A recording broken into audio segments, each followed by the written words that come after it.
दिल के अरमासूम में बह गए हम।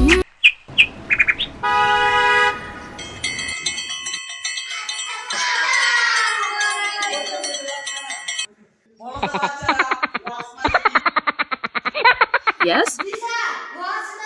আচ্ছা ঘোড়া তাহলে চোর মানে কি?